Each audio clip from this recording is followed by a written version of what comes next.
Greedy old man, that's what my son-in-law called me, right to my face, in my own house, all because I refused to give up my bedroom to his parents. I still remember the way those words hit me sharp, cold, and humiliating. He said it loud enough for everyone to hear, too. My daughter froze, the grandkids went silent, and I just stood there, wondering how in the world we got to this point. I built this home with my own two hands, paid for every brick, every nail, every coat of paint.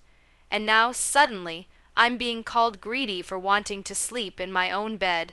Tell me, would you have done what I did next, because even now, I still question if I went too far, or if I finally just stood up for myself after years of being taken for granted.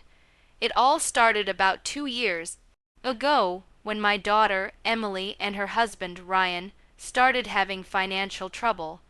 They'd bought a house that was way out of their budget, a big suburban place they didn't really need, but Ryan always wanted to show off. When the mortgage payments caught up to them, they came to me for help.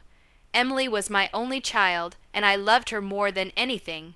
So, of course, I offered them to move into my house temporarily, just until they got back on their feet. My wife had passed away 5 years before that, and the house felt too quiet anyway. I thought having them here might bring some life back into the place. I had no idea that decision would eventually lead to the ugliest family fight of my life. At first, it was fine, almost nice even. Emily helped with the cooking, Ryan did small repairs around the house, and the kids filled the rooms with laughter again. But as months went by, I started noticing small things, little shifts that made me uncomfortable. Ryan started acting like he owned the place. He'd move furniture without asking, invite his friends over to watch football, and even started storing his tools in my garage, pushing my things aside to make space. I bit my tongue, telling myself it wasn't worth the argument. Emily kept assuring me, "Dad, it's just temporary. We'll move out soon, I promise." I wanted to believe her, but soon turned into a year, and then another. The longer they stayed, the more Ryan's attitude changed. He went from grateful to entitled. He'd make comments like, "You've got all this space and you're just one person. What do you even need it for? Or you should start thinking about downsizing, old man." He said it jokingly, but the tone underneath wasn't friendly. There was something about the way he said "old man" that made me feel small, like I was being dismissed in my own home. Then, about 6 months ago, Ryan's parents decided to visit from out of state. I didn't have any problem with that. I've met them before, and while they weren't exactly my kind of people, I could tolerate a short visit. Emily asked if they could stay for a week or two. I said sure, as long as they were comfortable in the guest room downstairs. Guest room isn't fancy, but it's nice, clean, cozy, with a queen-sized bed. I even set up fresh towels and stocked the bathroom with new soap and shampoo. I thought I was being a good host, but then Ryan dropped the bomb. The night before his parents were due to arrive, he sat me down at the kitchen table and said, "We were thinking it would make more sense if my parents stayed in your room. Instead, they're older, and the stairs might be hard for them." I blinked at him, thinking he was joking. "You mean my bedroom?" I asked. He nodded like it was the most reasonable request in the world. "Yeah, just for a couple of weeks. You can use the guest room in the meantime." I laughed, thinking maybe he was testing me, but when I realized he was serious, the laugh died in my throat. "Ryan," I said, trying to stay calm, "that's my room, my bed, my space. I'm not moving out of it for anyone." His face tightened instantly. "Come on, don't be difficult. They're elderly, it's just common courtesy." I pointed out that I* was elderly too, and that the guest room was perfectly fine. He rolled his eyes and muttered, "Man, you're so stubborn." I could feel the anger rising in me, but I tried to keep my voice steady. "You're guests in my home," I said, "and I've been more than generous letting you stay here rent free. I think asking me to give up my room is crossing the line. He didn't like that, not one bit. The next morning, when his parents arrived, he told them that I'd refused to accommodate them. I overheard his mother whispering to Emily, "I can't believe your father is being so selfish." Selfish, that word burned. After everything I'd done for them, for all the sacrifices, the bills I covered, the roof I provided, they called me selfish. That night, I tried to talk to Emily privately. I said, "Sweetheart, I don't understand why Ryan's parents can't stay in the guest room. It's only for a short while." She sighed, avoiding eye contact. "Dad, they just want to be comfortable. Ryan thinks it would be easier for them to stay upstairs. But that's my room." I reminded her, "I'm 70, 2 years old, Emily. I shouldn't be sleeping on a smaller bed downstairs while guests take over my space." She hesitated, then said something that broke my heart. "Maybe it's time you start thinking about what's best for everyone, not just yourself." I didn't even know how to respond. What's best for everyone? Since when did being treated with basic respect count as selfishness? That night, I went to bed angry and hurt. The next morning, I woke up to find Ryan and his father carrying boxes into my room. They'd already decided. My clothes were piled in the hallway, and the sheets on my bed were being changed. I stood there in disbelief. "What the hell do you think you're doing?" I shouted.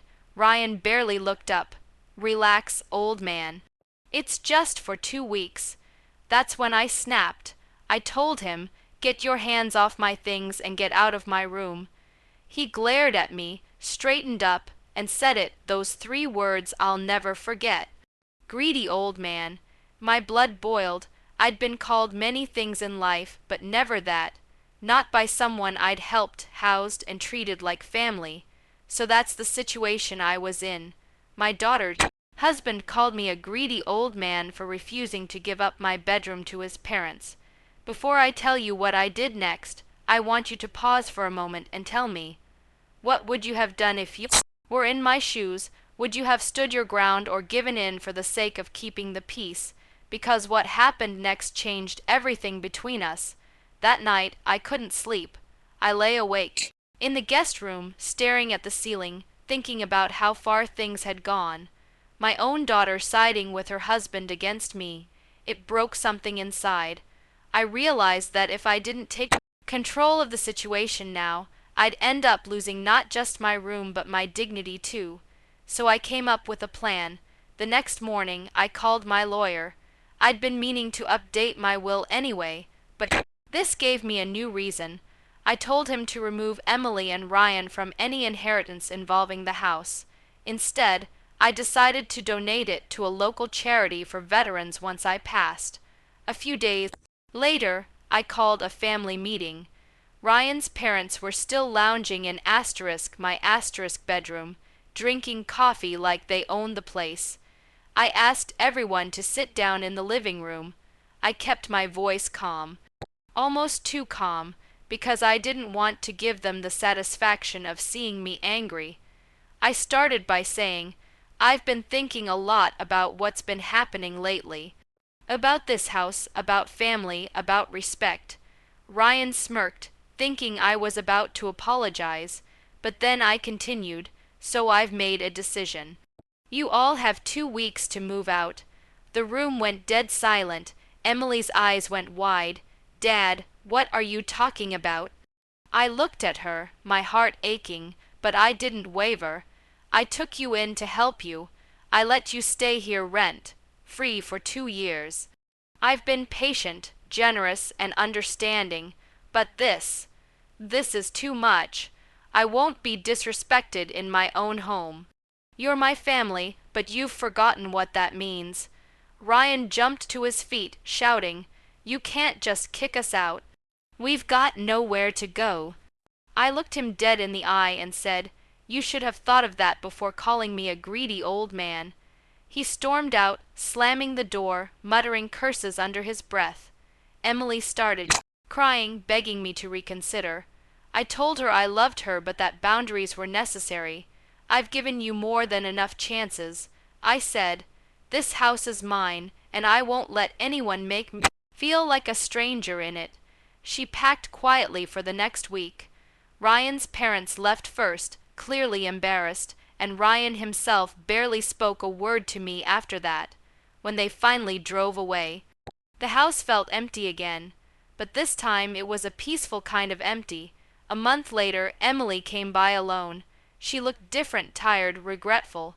She apologized for everything, said she hadn't realized how much Ryan's behavior had hurt me. I could see the sincerity in her eyes, and I forgave her. She told me she was staying with a friend and that she and Ryan were taking a break.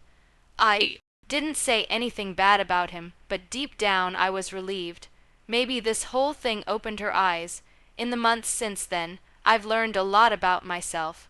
For years, I tried to be the peacemaker, the good father who always said yes, even when it hurt. But sometimes, saying yes to others means saying no to yourself. And that's not kindness, that's self-neglect. I realized that being selfish isn't always a bad thing when it's about protecting your peace and self-respect. So, was I wrong for standing my ground? Maybe some people would say I overreacted, that family should always come first, but to me, respect comes before everything. If you let people walk all over you once, they'll never stop. And in the end, it's not greed to demand respect in your own home. It's survival. If you were on my side, give this video a like. And if you think I could have handled it differently, tell me how you would have done it in the comments. Don't forget to subscribe for more stories like this and share your final thoughts on this whole mess below. I'll see you all in the next story.